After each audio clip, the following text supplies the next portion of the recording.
आप लोग के घरों में तो लड़ाइयाँ नहीं होती ना? होती है? नहीं। कुछ माताएं सर हिला रही, कुछ तो नहीं हिला रही। हाँ, कभी होती होंगी, कभी नहीं होती होंगी, थोड़ा तो चलता ही होगा, है ना? मतलब शरबत जीवन का तभी तो स्वादिष्ट होगा जब थोड़ा नमक भी हो, थोड़ा चीनी भी हो। साल खाली चीनी चीनी डाल दे तो मजा आएगा? सिर्फ नमक नमक हो तो आएगा? यानी खट्टा मीठा दोनों होना चाहिए ना। इसलिए थोड़ी लड़ाई, थोड़ा प्रेम होना चाहिए। चलिए, ज्यादा नहीं। हाँ, माँ कहती है कि जब मेरा नवाह यज्ञ में जो बच्चे आते हैं, भक्त आते हैं, वो मल्लयुद्ध बंद कर दे 9 दिनों के लिए, तब माँ प्रसन्न होगी। क्योंकि लड़ाई जहां होगी, माँ कहती है मैं तो शांति में रहती हूँ, मैं तो शांति में वास करती हूँ। तभी तो देखो 1 किलोमीटर दूर बसती है, 1 किलोमीटर इधर दूर बसती है। कहाँ माँ किसी को बसने देती है? माँ शांति पसंद करती है, किसी को नहीं रहने देगी। हाँ, आपके भी घर में अगर माँ को आप बुलाना चाहते हो तो सबसे पहली शर्त घर में शांति लाओ। बस ये लड़ाई झगड़े बंद कर दो अब, है ना? शिकवे शिकायत बंद कर दो, ये हो रहा है वो हो रहा है, सब कुछ नहीं है। घर में कलह होता है तो घर की लक्ष्मी जी चली जाती है, माता चली जाती है निकल के एकांत में, है ना? कभी देखा किसी माँ को शहर में आकर सिद्धपीठ बसी हो? नहीं, शहर में नहीं। सारी माताएं वैष्णो देवी चले जाओ, एकांत में, ऐसी जगह पे जहां कोई घर भी नहीं बना सकता। कामाख्या माता के पास चले जाओ, उधर आप हरिद्वार जाओगे, मनसा देवी चले जाओ, वहां तो आदमी सीधा चल भी नहीं सकता, ऐसी जगह पे माँ जाकर बैठी हुई है। माँ ऐसी जगह रहती जहां बहुत शांति है। और देखो कैसी माँ की महिमा। माँ को पता है ना, बच्चे तो सब नीचे हल्ला गुल्ला करते, मैं तो पहाड़ पे बैठे रहूंगी, ऊपर टावर पकड़ लिया, ऊपर ही रहेंगे, तुम लोग करते रहो नीचे अपना मल्लयुद्ध, हम कुछ नहीं करने वाले। यानी माँ को शांति पसंद है। माँ क्या कहती है?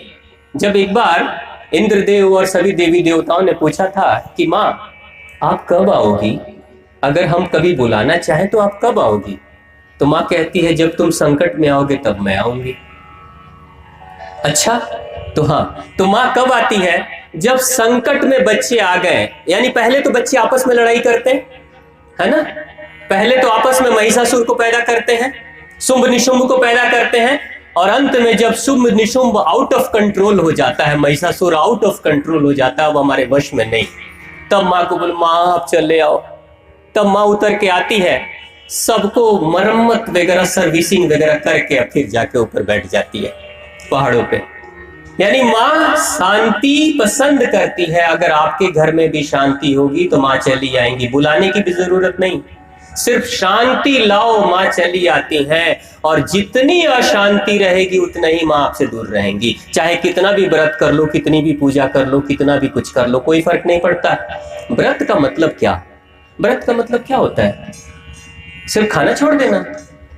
हाँ? एक बहन जी है, बड़ी ईमानदार बहन जी से मैंने पूछा कि आज आपका व्रत है? तो हाँ, आज एकादशी व्रत है। तो फिर अभी बाजार जाना है, क्या करोगी बाजार जाके? आलू खरीदना है। मैंने कहा आलू खरीदना है, आज तो व्रत है, फिर क्या करोगी? आज खाने की क्या सोच रही हो? तो नहीं, कल के लिए। मैंने कहा ठीक है, कल ठीक है, खरीद लेना। तो बहन जी से मैंने पूछा कि कल क्या करोगी? कल तो 4 बजे ही नींद खुल जाएगी, कल 4 बजे ही नींद खुल जाएगी। मैंने कहा फिर क्या करोगी? 4 बजे उठ के दाल भात आलू की भुजिया बनाऊंगी और 6 बजे तक तो छक के खा लूंगी। उसके लिए आलू लेकर अभी आना है। अब जरा बताओ, एकादशी व्रत में ध्यान कहां है? कहां है? आलू पे। ध्यान कहां है? आलू पे। और चढ़ा रहे हैं शिवलिंग पे फूल और शिवलिंग पे प्रसाद। हाँ, दिन भर सोच रही आलू पे, दिन भर ध्यान है आलू की भुजिया, दाल भात आलू की भुजिया पे ध्यान है, और कर रहे हैं एकादशी व्रत। भगवान भी कहेंगे वाह बेटा, तेरा मन कितना आलू से भरा हुआ है वो मुझे पता है, और नाम लेते हो मेरा। होगा कुछ उससे? कुछ नहीं होने वाला है। इसलिए एकादशी व्रत बहुत करते हैं, पूजा पाठ खूब करते हैं, कुछ नहीं होता है। देखो, व्रत का मतलब क्या, उपवास का मतलब क्या? खाना छोड़ो। खाना छोड़ो मतलब क्या छोड़ते हैं हम लोग? रोटी छोड़ दो, दाल छोड़ दो, भात छोड़ दो। पता चला 1 दर्जन केला निपटा दो, 1 किलो अंगूर से ही काम चला लो। एक लांबा जी थे, एक दिन बात हो रही थी, कहते हैं व्रत है मेरा। मैंने कहा ठीक है, व्रत है तो कुछ फलाहार लोगे? तो हाँ फलाहार लेंगे। अपने एक शिष्य को भेजकर मार्केट से और मंगा लाते हैं कुछ फलाहार, और 12 बजे के आसपास दिन में फलाहार करने बैठते हैं। देख के मेरा दिमाग खराब हो गया। थाली नहीं, ट्रे लेकर बैठे थे। थाली में काम कैसे चलना, थाली तो छोटी होगी, इतना बड़ा ट्रे ले लिया, उसमें 1.5 दर्जन केला, आधा किलो अंगूर, 2 लीटर दूध और ड्राई फ्रूट्स तो अलग, काजू किशमिश, आधे घंटे में सब निपटा दिया। कहते हैं फलाहार हो गया। अरे जितना आम दिनों में तुम 7 दिनों में खाते हो, अकेले एक ही दिन में निपटा दिया और कहते हो फलाहार कर रहे हो और उपवास कर रहे हो। ये उपवास होता है? उपवास का मतलब होता है उपवास। उपवास मतलब उप मतलब जो करीब है, उप मतलब पास। जैसे कहते हैं ना उपराष्ट्रपति, उप प्रधानमंत्री, यानी प्रधानमंत्री के जो करीब है वो उप है। उपवास किसके वास, किसके पास बसे? खुद के, परमात्मा के, आत्मा के पास में करीब जाकर उपवास करना।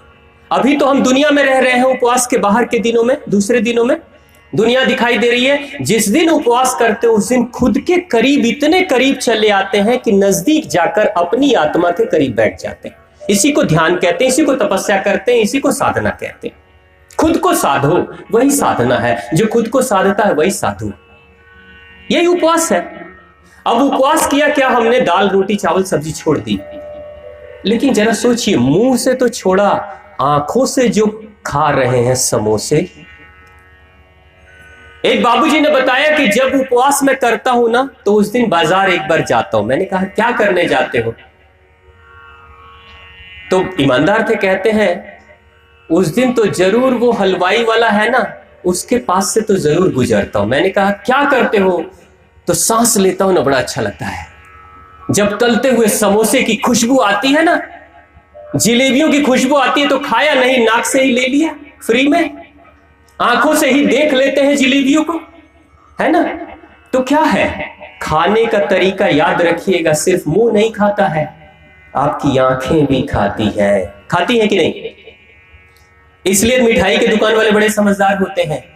मिठाई के दुकान वाले कितना सुंदर सुंदर मिठाइयों को शोकेस में सजाकर, शीशे में बंद करके, लाइट जलाकर, उस पे चांदी का वर्क लगाकर चमचमाती हुई मिठाइयां परोस कर रखते हैं, है ना। क्यों?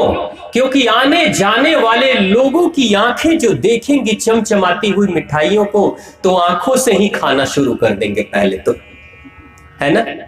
आंखें बुलाती है पहले और उसके बाद से जेब में हाथ जाता है, फिर लार निकलने लगता है जुबान से, और अंत में रसगुल्ला अंदर, गुलाब जामुन अंदर, समोसे अंदर। आंखें पहले खाती हैं, बाद में जुबान और मुंह खाते हैं। होता है ना ऐसा ही। लेकिन अगर वो शोकेस में सुंदर सजाकर अगर मिठाई वाला ना रखे और आपको जहां रसमलाई उसकी बन रही उस रसोई घर में लेकर चले जाए ना, तो आप नहीं खाओगे उसकी मिठाई को, इतनी गंदगी होती है अंदर। एक जगह बहुत बड़े से होटल में मैंने देखा था, रसोई घर में जाने का मौका मिल गया, तो मैं देखा कि बाहर तो ग्राहक सुंदर सुंदर टेबलों पे बैठकर इडली डोसा खा रहे हैं। आप लोग भी खाते होंगे डोसा, बड़े प्यार से डोसा बनाते वाला। और वो अंदर जो किचन में डोसा बनाने वाले बाबूजी थे, वो तो लुंगी पहने हुए थे, ऊपर बनियान भी नहीं, क्योंकि उतनी आग में कपड़े भी कैसे पहनेंगे, पसीना चू रहा है। और बड़ा सा जो तवा था डोसे का, सीधा एक डोसा बनाने के बाद दूसरे डोसे के लिए झाड़ू उठा के सीक वाले झाड़ू से पूरा तवा साफ कर दिया। सीक वाले तवा झाड़ू से पूरे तवा साफ कर दिया, दूसरा डोसा तैयार। और ग्राहक बड़े प्रेम से खा रहे हैं। यानी ये भी खुराक है एक तरह से। तो इन खुराकों के बारे में भी सोचना है। आंखों से भी खाना खाते हैं, कान से भी हम सुनकर खा लेते हैं, सूंघ के भी खाते हैं, जुबान से भी खाते हैं। खुराक कैसा हो, इसके ऊपर भी चिंतन करने की जरूरत है।